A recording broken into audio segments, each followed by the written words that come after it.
हाल ही में भारत ने G20 की जो समिट था उसकी मेज़बानी की थी और उसकी साइड लाइन के ऊपर एक अहम जो मुआहदा कह लें या मफाहमत की याददाश्त उस पर दस्तखत हुए, जिसे कहा जा रहा है कि India middle east Europe economic corridor. अब इस मफाहमत की याददाश्त पर दस्तखत किए अमेरिका,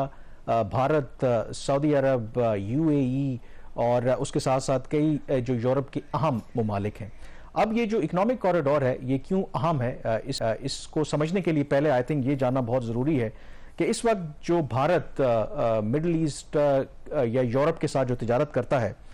उस रूट को समझने की ज़रूरत है। यानी कि इस वक्त अगर भारत कोई भी चीज़ एक्सपोर्ट करता है टू यूरोप तो उसका जो ज़ाहिर है कि बरस्ता समंदरी करता है और समंदर से जो एक स्विस कैनाल जो है वो एक जो नैरो स्ट्रिप है उसको यूज़ करते हुए जो भारतीय शिप्स हैं वो मेडिटेरेनियन जो सी है उसमें दाखिल होते हैं और उसके ज़रिए फिर आगे वो यूरोप और फिर आगे फिर अटलांटिक ओशन के ज़रिए अमेरिका तक जाते हैं। अब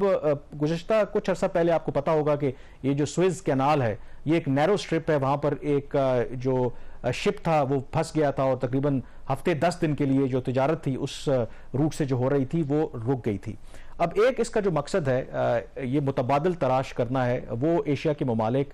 या जो इस खत्ते के ममालिक हैं जो थ्रू स्विस कैनाल जो तिजारत करते हैं यूरोप के साथ। तो ये जो नया जो कॉरिडोर है अगर आप देखें तो इस वक्त एक मैप आपको नज़र भी आ रहा होगा जो एक कंसीव किया गया है कि अगर ये जब बन जाता है तो इससे क्या होगा। इसमें जो दो बुनियादी तौर पर रूट्स होंगे, एक इसे ईस्टर्न कॉरिडोर कहा जा रहा है जो भारत को कनेक्ट करेगा समंदर के जरिए जो मिडिल ईस्ट के ममालिक हैं, और दूसरा फिर जो है नॉर्दर्न कॉरिडोर होगा जो मिडिल ईस्ट को कनेक्ट करेगा यूरोप के साथ। और इसमें मिडिल ईस्ट के अंदर इस सारे प्लान के तहत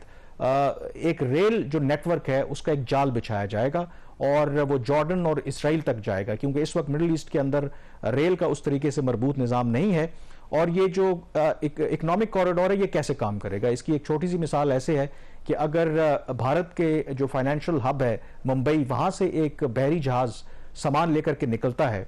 तो पहले तो वो स्विस कैनाल के रास्ते जाता था, लेकिन जब ये कॉरिडोर बन जाएगा तो ये जाएगा पहले दुबई, और दुबई में जब वो सामान अपना ऑफलोड करेगा तो वहाँ पर रेल के ज़रिए वो जाएगा इसराइल की जो हाइफा जो सी पोर्ट है, और हाइफा सी पोर्ट से वो फिर समंदर के रास्ते यूरोप में वो एंटर होगा। अब ये जो सारा जो इकोनॉमिक कॉरिडोर है और ये जो करने से कहा यह जाता है कि लगभग जो 40% कम टाइम लगेगा जो भारत तिजारत करेगा यूरोप के साथ। तो ये इसका एक बहुत जो बुनियादी मकसद है, और इसमें जो इम्पोर्टेंटली आई थिंक इसकी एक तो जियो इकोनॉमिक्स अपनी जगह पे इसकी जियो स्ट्रेटेजिक सिग्निफिकेंस भी है, क्योंकि इसमें अमेरिका ने मरकजी किरदार अदा किया इस कॉरिडोर के हवाले से, और उसका मकसद जो है कहा यह जाता है कि जो चाइना का बेल्ट एंड रोड इनिशिएटिव है जिसका 2013 में आगाज हुआ था, जो तकरीबन चीन का प्लान है कि इसको 150 ममालिक तक और 3 बर्र-ए-आज़मों तक फैलाया जाएगा, उसका तोड़ है। अब सवाल यह है कि क्या वाकई ही ये जो मंसूबा है पाया तकमील तक पहुंच जाएगा, क्योंकि इसमें कुछ ऐसे ममालिक भी शामिल हैं जिसमें सऊदी अरब, UAE और इवन इटली जो चीन के बेल्ट एंड रोड इनिशिएटिव का भी हिस्सा है। और अगर ये बेल्ट एंड रोड इनिशिएटिव का तोड़ है तो क्या ये ममालिक बेल्ट एंड रोड इनिशिएटिव का भी और एट द सेम टाइम ये जो अमेरिका लेड इनिशिएटिव है, ये जो नया कॉरिडोर है, उसका भी हिस्सा बनेंगे। और इंपॉर्टेंटली आखिर में हमें जो असेस करने की जरूरत है कि इसके लिए इसकी क्या इम्प्लीकेशंस हैं। पाकिस्तान के हुकाम इस मौके के ऊपर यकीनी तौर पर असेस तो कर रहे हैं, लेकिन दफ्तर खारजा का कहना है क्योंकि ये मंसूबा अभी इब्तदाई स्टेज पर है तो इस हवाले से अभी वो कुछ नहीं कहेंगे। बहरहाल प्रोग्राम द रिव्यू से इतना ही, मुझे अब इजाज़त दीजिए। अल्लाह हाफिज़।